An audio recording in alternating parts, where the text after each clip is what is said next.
Guys, my name is Ankit from All Biolect. So today I am back again with a new video.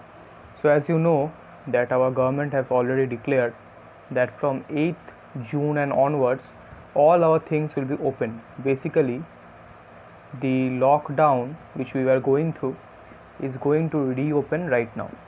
Okay. So with this kind of things comes heavy responsibility for us to keep ourselves safe. Okay. So today I am going to talk about the masks we can use, okay, and different mechanism of action of this kind of masks. So until now we were all, maximum of us were using cloth masks. So these cloth masks were nothing but 2 or 3 strips of clothes tied together or sewed together to make this kind of masks. But if you are going out, then I suggest that you use a mask which is known as N95. But we do not call it mask, we actually call it a respirator. Okay, so in case of this, respirator helps you to respirate, but in case of mask it covers your face. Okay, so it's not really a mask. Let's get that terminology right. Now let's start with it. So why I am suggesting N95 respirator? N95 is also known as the mask to remove around 95% of the impurities that are present in the air. So these impurities are basically the microorganisms I am talking about, and they can be anything. They can start from bacteria, they can be viruses like the SARS-CoV-2 we are facing right now, and even apart from microorganisms we also have another category, that is other suspended particles in the air. Okay, so this is the use of this kind of masks first. Although we also have masks which are ranging from N100 masks. Okay, so these N100 masks they are also present, but they are not determined by the short-term healthcare use in 1990s. So we do not need N100, plus it is obviously very much high costing, so we don't need that. So the standardization of this N95 masks I am talking about is from the National Institutes for Occupational Safety and Health, and this present in US. This thing was revised in 1990s. So that was revised in 1990s, but it's still functional right now. It's effective in our daily use. Also there are other masks. For example, we have got R grade masks. So these R grade masks are generally for oil resistance. So these masks are resistant to oils, those who are working in petrochemical industries, for example. We also have got oil proof masks which are rated as P, not N. So these are all different kind of respirators, nothing else. You can see, right, I have written P over here. Okay, so let's continue now. The next pressing thing that comes in our mind is how they work, how this kind of masks work.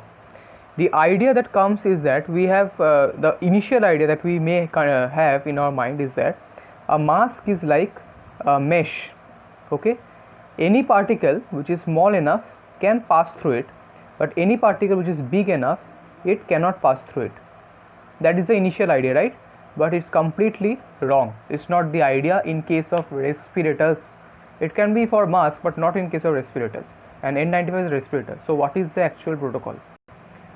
The essential protocol is that in our N95 mask we have got an outer covering which is obviously made of some kind of fabric, and after that outer fabric we also have inner layers. Okay, these are layered particles. What particles I will be coming? So is the first layer, then there is a second layer,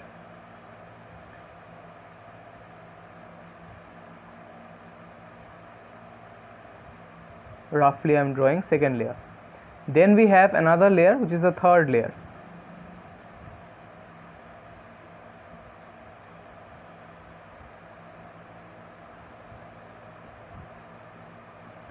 So these kind of layers are present.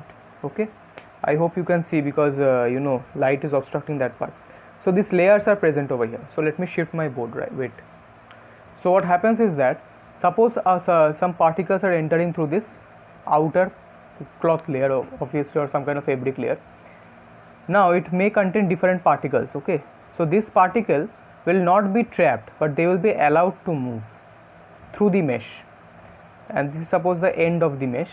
So it is allowed to move through this layer. What happens is that there are particles which are bigger in size, and they will actually stick to these particles inside the mask, which are fitted inside the mask.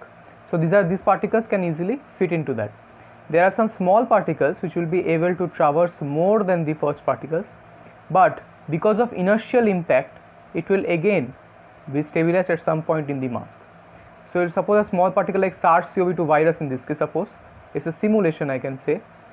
So this virus particle, let me rub this one, is over here. Now this virus particle will move because the air is being pulled by your nose, okay, because you are respiring continuously. So this particle, due to inertial impact, will hit this part over here, and it will get trapped inside it. So that's how these kind of respirators purify your air. That's a simple concept in N95. So to achieve this high surface area, a particular procedure is known, which is known as a melt blow technique. Okay, so this is known as the melt blow technique. So what happens is that in this kind of procedure of melt blowing, there is a rotating nozzle. Suppose if this is a marker, this is basically a nozzle. So this is rotating very fast. It's rotating like this. It's rotating. Okay, I think you can track. So while it is rotating at very high pressure and high temperature, polypropylene is injected from this nozzle at a very high speed, and this nozzle is as well or continuously rotated at a very high speed too. What happens is that the fiber which comes out is immediately cooled down, and this makes fibers which can range from a diameter of 100 micrometer to as small as 0.8 micrometer. Okay, so that's the initial thing. So let's simulate that how these fibers help in removing these microbes, living or non-living, like SARS-CoV-2. So the largest particles, they tend to be slow moving, and they settle out due to gravity in its first layer only. Okay, because they are very much large, so they settle out because of gravity. But these particles are greater than 600 nanometer. But particles which are equal to 600 nanometer, they do not settle down due to gravity. Okay, so what they do is that they are moving inside, but at certain point they encounter the mask and they get trapped inside. So this particle over here is getting trapped in the mesh. This is how it works. Now let's focus on the particles which are below 100 nanometer. Okay, so the particles which are below 100 nanometer, so how they travel? Okay, so these are particularly for viruses and bacteria. So they mainly move through diffusion. So they mainly move in through diffusion across the layers. Okay, so they may get out from the first layer. Okay, but along with diffusion, there is another factor which is known as, this, it is known as a Brownian motion. So this Brownian motion along with diffusion helps it to travel. But because these fibers are very densely packed, at some point it's going to hit this kind of mesh, and they will be attracted toward it, because sometimes they are coated with some electrostatic coating which can be charged. It can be negatively charged, it can be positively charged, anything. But this electrostatic coating helps to trap the viruses inside. Okay, now this is how the particles which are 100 nanometer, they can be trapped very easily. But what about particles which are less than that, less than 100 nanometer, or suppose less than 50 nanometer? What happens is that in those cases, the particle, they might travel for a long distance because of airflow, but at some point they will be trapped because of the placement of larger mesh at the back side of the mask, such that if these layers, first layer, second layer, third layer fails, this layer will actually help you. Rather, I am talking about first layer, second layer, and this will be the third layer. The third layer will definitely trap it. That's how it works in this case. But what about the efficiency? Now in places where the masks face a lot of pollution, it can be clogged easily. and you may have to change it, as because particles which are greater than 50,000 nanometers, or I'm talking about the smog particles at some point from different vehicles and automobile emissions, so they are greater than 50,000 nanometer, so they can easily clog the masks, okay, and they may jam your respirator so you cannot breathe properly. But 50 to 500 nanometer particles at time, they may escape, but it can make a respirator more efficient sometimes. So the particles which are around 50 to 500, they increase the efficiency of your respirator. Why? Because suppose these are the layers which are present in your respirators, for example. So when the particles are trapped, they essentially reduce the space through which the other particles can get inside. It can be a virus particle too. So that actually increases the efficiency, but at a cost of what? Cost of the respiration. You may feel a difficulty breathing through those kind of masks.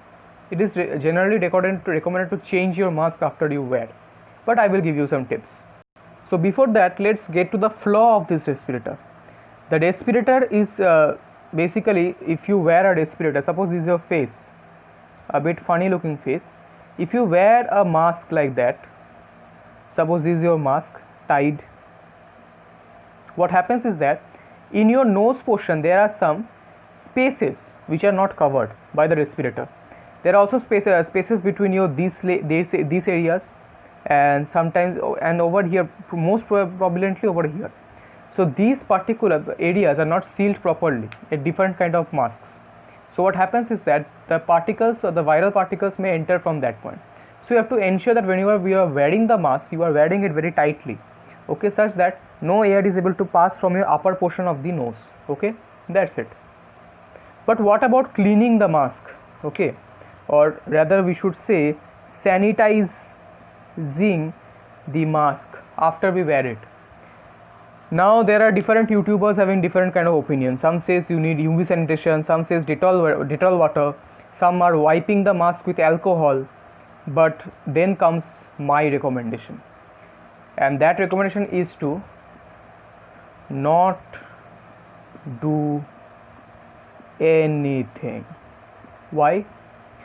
Because virus particles are not living, so they cannot grow in your mask.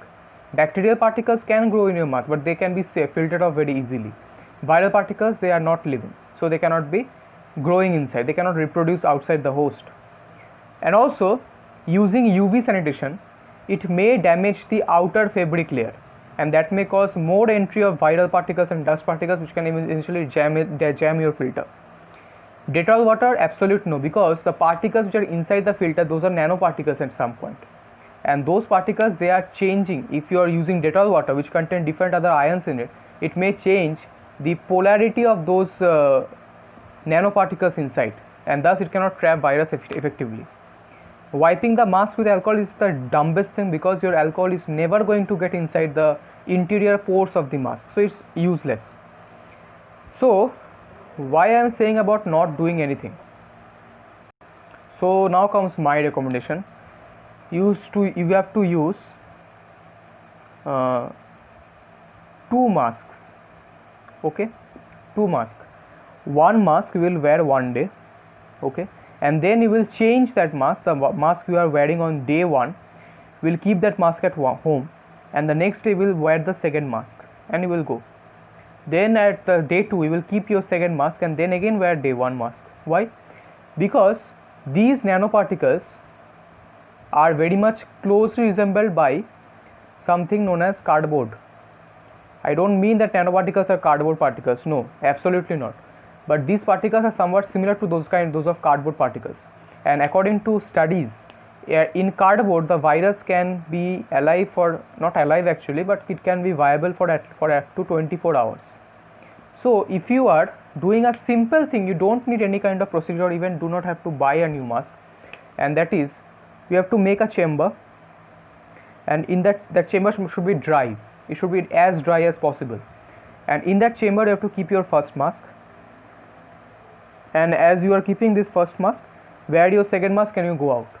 After you come, place this mask over here and take another mask out, okay, and always open this box after 24 hours, not before that, okay. and keep it in a room which is not touched, or at a place which is not touched by young people or something like that, so that there is no chance of cross contamination if it has any kind of viral load inside. So this 24 hours will make the virus completely unviable, okay, and thus you can again reuse the mask. But you need to change your mask, yeah, obviously, but that change you can do is after 15 to 20 times using, you can change your mask. It's recommended, but if you follow this protocol very properly, you can wear one mask for around 1 month, okay. So this you can do for going out, keeping yourself safe, and also returning home safely, and also keeping your mask, and also saving budget, okay. So if you like this video, then please subscribe to my channel Mall Biolect. Also comment down below if you are having any kind of doubt anywhere, or if you want to read more about this kind of stuffs. And also for getting more information about biology and different sciences and microbiology, biochemistry, biotechnology, you can always visit my channel. There are videos, I am posting videos quite often, although I will have a very short break from this channel because of my personal things, but after that I will be back again by 2 or 3 days, something like that. I'll again post videos on other educational topics. So if you like this video, then please subscribe. It's my request. It motivates me a lot for next videos. Thank you. Mall Biolect. Bye. Stay safe, stay happy, keep yourself viable. Bye.